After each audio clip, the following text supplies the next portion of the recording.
20 years of excellence in cancer care. Mahatma Gandhi Cancer Hospital and Research Institute, Visakhapatnam. 13, 14, 15 Vaibhav Suryavanshi వరుస స్కోర్లేవి.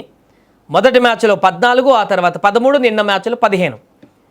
15 ఏళ్ల కుర్రాడు మొదటిసారి international అరంగేట్రం చేశాడు. సరే ఒక మ్యాచ్ తడబడ్డా ఇంకో మ్యాచ్లోనే కంబ్యాక్ చేస్తాడు. ఆ తర్వాత అది కూడా పోతే సరే నెక్స్ట్ మ్యాచ్లోనే వస్తాడని చెప్పేసి ఎదురు చూస్తున్నటువంటి అభిమానులకు దారుణమైనటువంటి పరాభవాలు ఎదురవుతున్నాయి. వరుసగా 3 మ్యాచ్ల్లో విఫలమైపోయాడు వైభవ్ సూర్యవంశీ. ఈ రకమైనటువంటి ప్రదర్శన అంటే ఐపీఎల్లోనే ఆడగలుగుతాడా? అలా అని కాదు, ఏ టీంలో ఆడాడు, అండర్-19లో అద్భుతంగా ఆడాడు.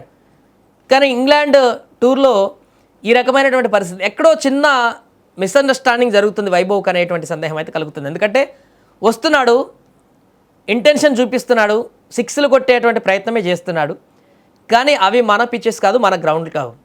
అక్కడ ఉన్నటువంటి గ్రౌండ్ల లెంత్, అక్కడ ఉన్నటువంటి పిచ్చులు, అక్కడ వేస్తున్నటువంటి బౌలర్ల అటాకింగ్ మోడ్ని చూసి ఆడాల్సిన బాల్ని 6, ఇంకా మిగిలిన బాల్ని డిఫెండ్ చేస్తూ గ్యాప్స్ చూసుకోవడం అనేది, ఈ యొక్క ఆలోచన పరిణితి అనేది వైభవ్ సూర్యవంశీకి లేనట్టుగా కనిపించింది మ్యాచ్లలో. మన ఐపీఎల్లో ఒక మ్యాచ్లో చూసాము, ఒకవైపు ఒక ఎండ్లో అన్ని వికెట్లు పడిపోతున్నా కూడా తను ఒంటరిగా నిలబడి హిట్టింగ్ మాత్రమే కాదు, నేను రొటేషన్ గేమ్ కూడా ఆడతానంటూ చూపించాడు. అలాంటి పరిణితి ఇక్కడ చూపించలేకపోవడం అనేది ఆశ్చర్యాన్ని కలిగిస్తుంది అందరికీ. వస్తున్నాడు, హిట్ చేస్తున్నాడు, ఉంటే ఉండాలి, కొడితే కొట్టాలి అన్నట్టుగా వెళ్ళిపోతున్నాడు. అదే రకమైనటువంటి షార్ట్ సెలెక్షన్స్ తోటి వరుసగా అవుట్ అవుతున్నటువంటి పరిస్థితి. మొదటి మ్యాచ్లో స్టెంప్ అవుట్ అయినా, ఆ తర్వాత మిగతా 2 మ్యాచ్ల్లో కూడా ఆ స్టెంప్ అవుట్ కూడా అదే అగ్రెసివ్గా వెళ్ళి 6 కొట్టాలి, 6 కొట్టాలి, 6 కొట్టాలి. ఇదే మూడ్తో వెళ్ళడం అనేది వైభవ్ సూర్యవంశీకి ఇప్పుడు తనని ప్రెజర్లో పెడుతున్నట్టుగా కనపడుతుంది. జోఫ్రా ఆర్చర్ మొదటే చెప్పాడు, సిరీస్ మొదలకే చెప్పాడు, వైభవ్ సూర్యవంశీని ఎలా అవుట్ చేయాలో నాకు తెలుసు, నేను ఖచ్చితంగా అవుట్ చేస్తాను, తనని పరుగులు చేసేటువంటి పరిస్థితిని నేను క్రియేట్ చేయని అని చెప్పాడు. అన్నట్టుగానే 3 మ్యాచ్లో 2 మ్యాచ్లు అవుట్ చేసేసాడు. ఆబ్వియస్గా నేను వైభవ్ సూర్యవంశీ పైన నాదే పై చేయి అనేటువంటి డైలాగ్ని ముందే చెప్పి మరి కొట్టాడు. వైభవ్ సూర్యవంశీ కూడా అయినప్పటికీ కూడా జోఫ్రా ఆర్చర్ బౌలింగ్లోనే అటాకింగ్ మోడ్ ఆడుతూ అనవసరమైన బాల్స్ని కూడా హిట్ చేసేటువంటి ప్రయత్నం చేస్తూ, అంటే అగ్రెసివ్ మోడ్, ఆ ఏజ్లో అగ్రెసివ్ మోడ్లో, అంటే మనల్ని ఎవరైనా శత్రువు అంటే నువ్వు నన్నే అంటావా నీ సంగతి చూస్తానంత రేంజ్లో టిట్ ఫర్ టాట్ అనేది చేస్తే ఇది జెంటిల్మ్యాన్ గేమ్. జెంటిల్మ్యాన్ గేమ్లో ఆవేశాలు లేకుంటే ఆగ్రహాలు క్రీజ్లో పనిచేయవు. మన గతంలో చాలాసార్లు చూసాం, ఆస్ట్రేలియా ప్లేయర్లు అందుకని స్లెడ్జింగ్ చేస్తుంటారు. స్లెడ్జింగ్ వల్ల ఏమవుతుందంటే అవతలున్న ప్లేయర్ ఆవేశానికి గురై ఆవేశంతో ఆడే ఆట అనర్థాల పాలవుతుంది. ఎప్పుడైనా కూడా ఆవేశం లేకుండా ఆలోచనతో ఆడినటువంటి ఆటే అద్భుతంగా మారుతుంది. అందుకే ఇలాంటి ఎన్ని స్లెడ్జింగ్లు చేసినా గతంలో సచిన్ టెండూల్కర్ ఎలాంటి ఆవేశానికి లోన్ కాడు. ఎప్పుడు క్రీజ్లో ఎప్పుడు తను ఒక మాట అనడు, తనని ఎవరు మాట అన్నా కూడా చిరునవ్వుతో క్రీజ్లో నిలబడి తన బ్యాట్తోనే చాలా చక్కగా, అట్లా అని చెప్పి అగ్రెసివ్ మోడ్లో కూడా వెళ్ళాడు. ఎవరైనా స్లెడ్జ్ చేసినా, ఎవరైనా తిట్టినా, ఏమన్నా అన్నా కూడా తిట్టాడు కాబట్టి ఇప్పటికిప్పుడు 3 6లు కొట్టాలి, 5 6లు కొట్టాలని అగ్రెసివ్ కూడా ఉండదు. తాను చక్కగా నిలబడి నీట్గా క్లాస్ గేమ్ ఆడుతూ ఒక భారీ ఇన్నింగ్స్ తీసుకువెళ్ళి మ్యాచ్ని గెలిపించేటువంటి స్థాయికి వెళ్తాడు. That is gentleman game.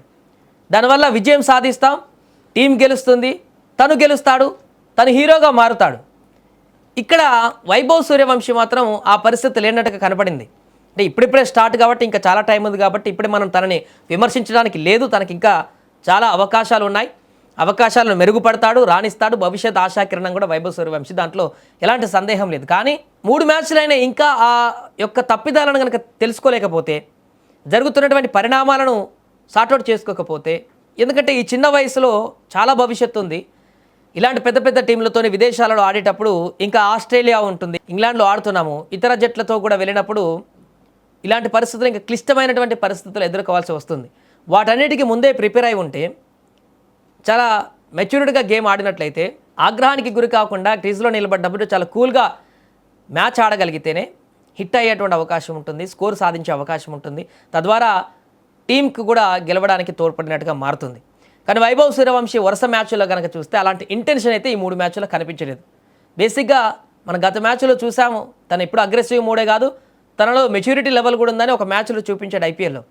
So అలానే ఇక్కడ కూడా చూపిస్తాడు అనుకున్నాం, కానీ అనుకున్నట్టుగా ఈ 3 మ్యాచ్ల్లో జరగలేదు. పూర్తిగా నా క్యారెక్టర్ ఇక్కడ నేను రావడము, 6లు కొట్టడం, వెళ్ళిపోవడమే తప్ప నేను చివరి వరకు ఉండాలి, గ్రీస్లో నిలబడాలి, భారీ స్కోర్ని చేయాలి, టోటల్ స్కోర్ని పెంచాలి. ఈ ఆలోచన లేనట్టుగా కనిపించింది. మొదటి మ్యాచ్ పోతే సరే అనుకున్నాం, రెండో మ్యాచ్ పోతే సరే అనుకున్నాం, మూడో మ్యాచ్ కూడా పోతే ఖచ్చితంగా ఇప్పుడు ఆలోచించుకోవాల్సిన పరిస్థితి వచ్చింది వైభవ్ సూర్యవంశీ గురించి. వైభవ్ సూర్యవంశీ కూడా దీనిపైన ఇప్పుడు 1కి 10 సార్లు ఆలోచించాలి. తన కోచ్లతో మాట్లాడుకోవాలి. తన ఎవరైతే గురువులు ఉన్నారో వారందరితో డిస్కస్ చేసి ఏం జరుగుతుందో అనేది విశ్లేషించుకోవాల్సినటువంటి పరిస్థితి. ఖచ్చితంగా కంబ్యాక్ చేస్తాడు, అలా మనకు సందేహం లేదు. ఇది కాకపోతే నెక్స్ట్ మ్యాచ్ ఒకసారి జూలు విదిలిస్తే ఏం జరుగుతుందో మనందరికీ తెలిసిందే. వైభవ్ సూర్యవంశీ మ్యాచ్ స్వరూపాన్నే కాదు, అది రికార్డుల దిశగా మారిపోతుంది తన బ్యాట్ జులిపిస్తే. కానీ వరుస జరుగుతున్నటువంటి ఈ వైఫల్యాలు అనేటివి ఒత్తిడిలోకి తీసుకువెళ్తాయి.